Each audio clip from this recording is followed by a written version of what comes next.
Welcome to Unraveling the Brain podcast with Dr. Josh Mattson. Today we have an awesome interview. Dr. Lauren, a great friend of mine, doctor in the office, he is actually doing an interview with Hawk's parents. And Hawk has a really cool story, which I'm really excited for you guys to hear about in this interview. Listen to the whole thing, especially if you have a kid that's struggling to learn to walk, has some developmental delays. This will be a really great podcast for you guys. All right, Dr. Lauren Liming here with Infinity in Dr. Josh Mattson's office.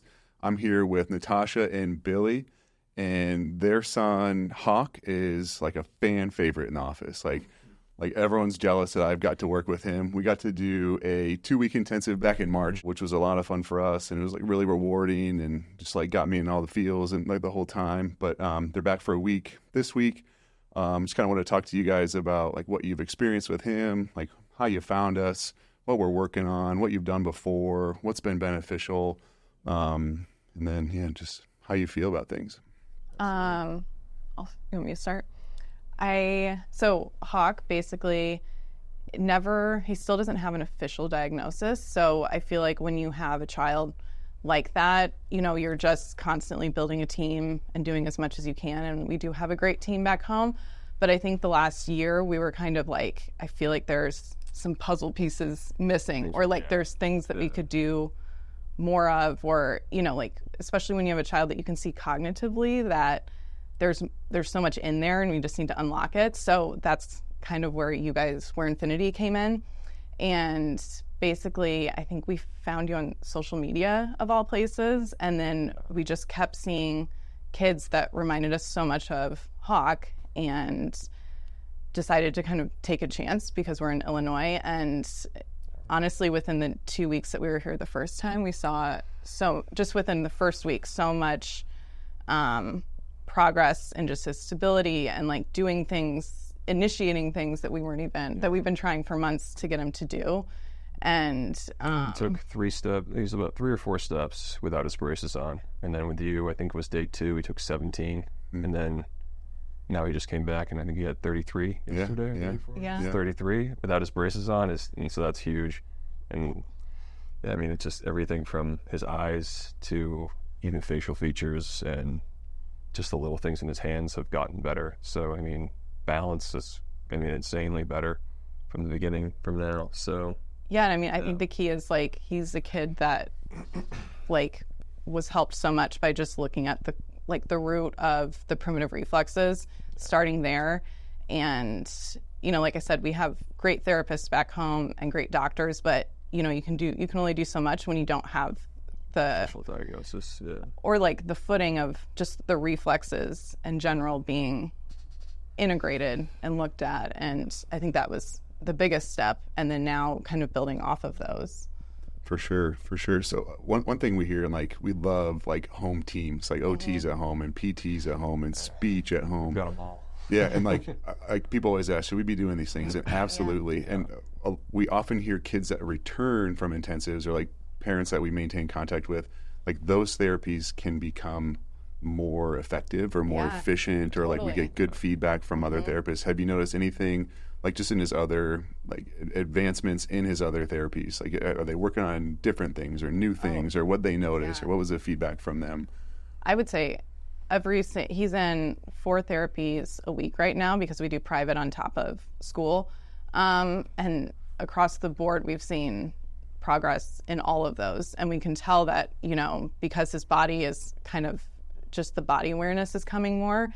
And that was like right after we came here last spring. So you can tell that just building off of like, again, those reflexes and starting to integrate those, and then working on the daily home plan that you guys provided.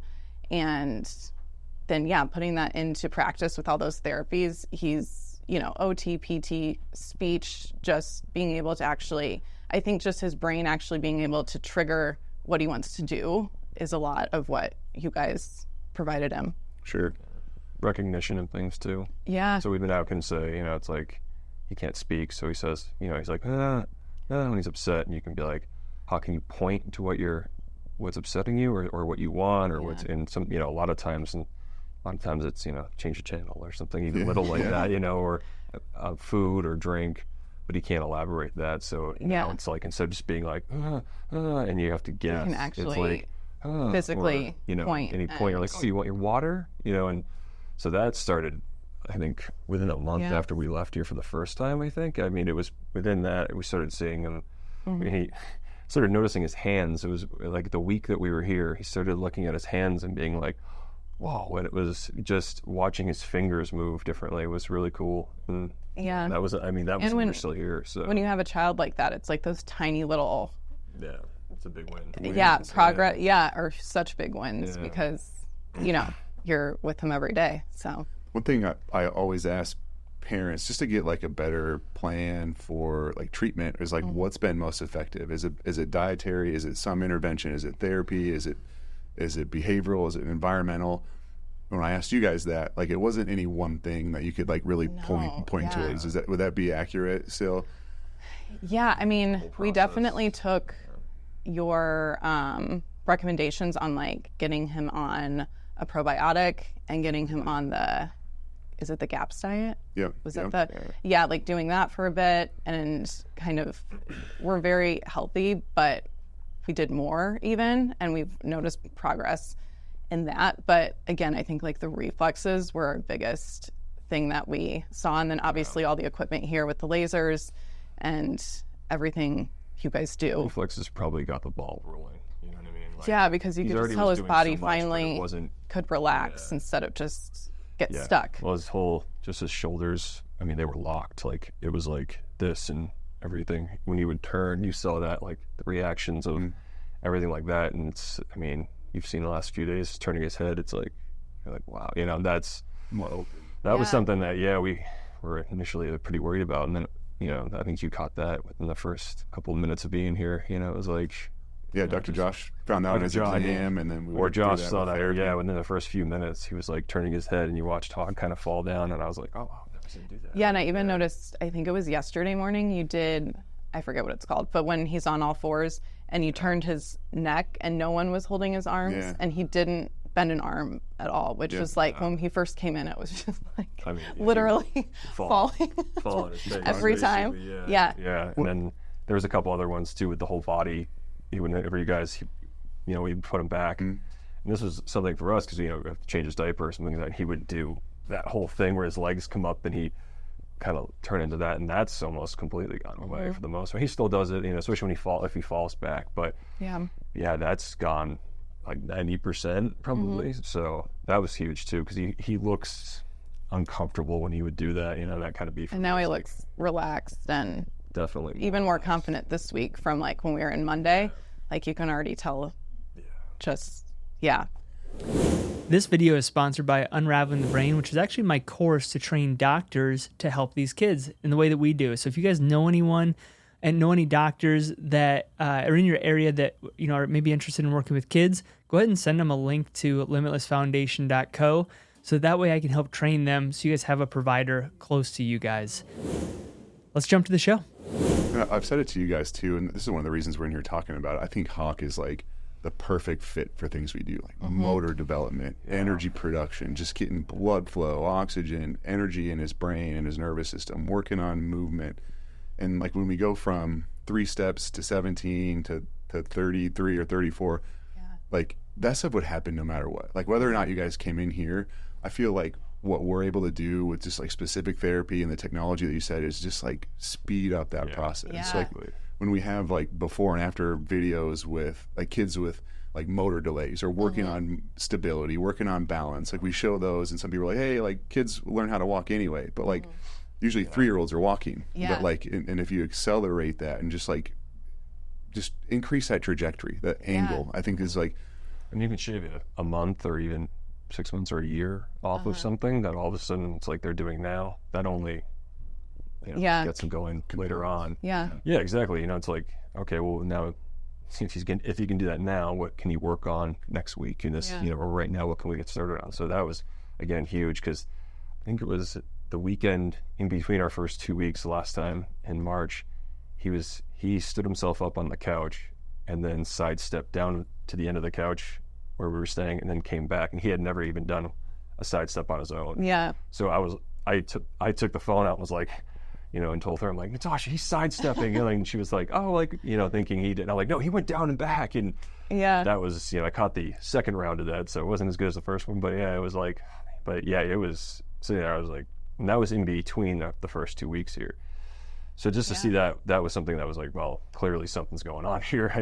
I think that it was awesome to see. So, Yeah. And that's the coolest thing is like Hawk is so mentally ready to do the things, to do more, like fine motor, gross motor. And so, yeah, that, like you said, speeding up the process, especially for a kid that's like ready, like he wants to do it, is awesome. Yeah. Exactly. I already said he's one of my favorites, maybe my favorite. Not that I'm biased, but I'm pretty biased here. How does he feel about coming here? Like, what's the vibe you get from him? Like, coming back for therapy, we do 2 hours at a time. Like, he's a therapy kid, like, and a lot of kids are. But how does he feel about this place? He's always happy come through the door. Well, this time around too, we were like we pulled into the parking lot. I think actually even before the parking lot, he was like, he saw like the buildings coming up, and you could tell he like remembered. And then, and every morning we're like, "Are you excited to see Dr. Lauren?" He's like, "Yeah." And then with the ladies, because it's always like different texts and everything. But yeah. The feeling's mutual for sure. For sure. Yeah, he has so much fun. Yeah. Yes. So just to see like how much he's changed. Like when we were on the swing back in March and we'd start to tip, we'd kind of just fall over. But now I see him like propping reflexes. Like he's perceiving that change and creating a motor output too. Yes. So we have a swing at home, and he started, putting his hand down or reaching for something, which, I mean, he gets in the swing now and holds it, like his friends across the street do and stuff like that. They get, they're like, and he gets in, and it's not something like he just sits there like he used to, and it was like, okay, bud, you can't go on this if you're gonna fall. That was the scariest thing, because like a kid with no body awareness, it's just like sending him to school, was just like such, so much anxiety and everything. And now it's like, oh, I catch myself not worrying about him if he's on the couch, if I walk away, because he's not just going to tumble over or. And when he started school, he had his walker, and we'd have to be there kind of holding the back of his shirt, making sure he was good. And then, after coming here and working at school and everything, he didn't, his last few weeks? No, it was actually like he went to school. Before we came here, he was in a walker at school. When we came back, he never took the walker back to school. He has a one-on-one, obviously, that holds his hand and everything, but he never needed the walker again. Yeah. So that was probably the biggest, actually, now that I think about it. That's pretty, I didn't even think until that. I should have probably started with that. That was a good one. Well, I think you guys should take a lot of credit too. Like, you are just so aware of nutrition. Like, you're so involved with like activity and like getting him involved and like seeking out these like different avenues for like assistance or guidance or a sense of direction. So like, pat yourselves on the back for that stuff, because like not everyone does that stuff. So good work. I mean, he's just, he eats well. Like, he's a healthy kid. He's a happy kid. He's loved on. Like, he's taking to parks. Like, you send us videos, and like you just talk about things you're working on. It's like that's exciting for me, because like we can only do so much in a week or two, which can get a lot of momentum. But like I want to like give parents like the information they need, or like even like the hands-on skills, like the videos of like what we're working on, so they can take that and just build on that. So like. It's like kudos to you guys for doing that stuff. Yeah. That's helped out. I mean, it's helped out a lot. Yeah. So, I feel like that's the one thing with Hawk is like, because there's no diagnosis, it's almost in that benefit of like, the sky's the limit, so it's like, why not just do this? Why not, like. Just frustrating at first, especially every time we thought we had it. And then, I mean, they diagnosed him with cerebral palsy when he was young. And then they were like, well, unless he's the cure, and then backtracked, Yeah, it was like, that's not it. And then we had genetic things. We'd been through everything, and eventually they were like, it's neuromuscular, and I'm an exact, so that was frustrating. But now it's like, all right, well, we can work, it's keep working with whatever we got, and so I'm finding you guys, and here we are. So. Yeah, just building, just like taking that next developmental step. Like, we're doing things this week that we didn't do the 2 weeks back in March, and in October Absolutely. Like just like that next step. So reflexes and smoothing out movement and range of motion for him was like the biggest thing. And now we're really into more balance and eye stability and continuing to like build on stability in general while we're walking and like perceiving where we're going and how to correct for that. And like it's just like he's come just seeing his shoulders, the way they move now, even just the little things that probably somebody might not notice. But like when you're walking with him, holding his hand, it used to be like this. You know, his arm would be, and it would be like everything was locked up, and his shoulders didn't move separately. It was like a you know, having a stick going like a across puppet. His neck. Yeah, and he was like, he'd be like this, and now he's not. You can hold his hand and he'll tug on you a little bit, but his arms come free. His shoulders are like independently moving way more than they were, you know, in the beginning. And now you see him, he kind of sways like you're supposed to, and I think that's helping out a lot of the shoulder movement. You know, everything, his hips are, you know, they're not locked up. He's not dragging his feet as much, which was a big thing. And you know, he's taking these steps that, you know, it's great. He can walk in the grass in the front yard. Even that used to trip him up, and just seeing this, like little things like that, you're like, all right, well, that's different. You know, you can see the little building blocks that you're talking about. So absolutely. Just as like a clinical or like you need providers that see this, like that range of motion, that's so foundational for like motor development. Yeah.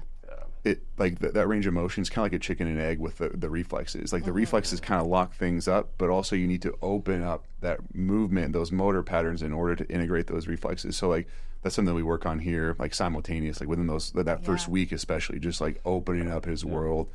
That helps us integrate reflexes. Then we can start to build on top of that with everything. But just like the brain needs that feedback from the body. And if you're always shortcutting, if you're always taking that path of least resistance, which by default is that flexor tone, that tightness that you feel, that tightness that you see, tightness that you see in kids in like chairs or kids with like movement delays. Like that's hard to see too as your own kid, you know, especially. It's, you know, they're like this, and the only times I've ever done that is when I'm like broke my wrist or something, you know, and you're like you're holding it or you're in pain of some kind. And so for me, it's like seeing him like that, and especially just to get to relax. And kind of let go, and you're just like, you're sitting with him, and he's not, you know, if you're sitting on the couch with him, you know, and something happens, he's not doing that cross-legged thing where you're like, hey buddy, you're right. And it used to kind of be scary for, especially when we didn't know what was going on, you know. But now he's, again, like you said, like it almost looks like you've added like inches to his shoulders, because they're I think he's grown too. He's definitely grown. He eats like great, you know. But it's almost like he looks like he's supposed to, a little wider, taller, and standing up. Like he's standing straighter. I mean, like crazy. So well, he's got a special spot in my heart forever. He's a dude. Thank you guys for doing what you do. Thanks for bringing him in. Thanks for like giving us a chance with him. Like I broke down on the phone. Like, I know. Don't. I know. I've cried twice. Every time you show me the video of like the 17 steps, I was crying that, and then you just showed me 33 steps this last time. I was like, man, every time. Yeah. I just think about our patients and like just the families, and it's just like heavy stuff. Yeah. So.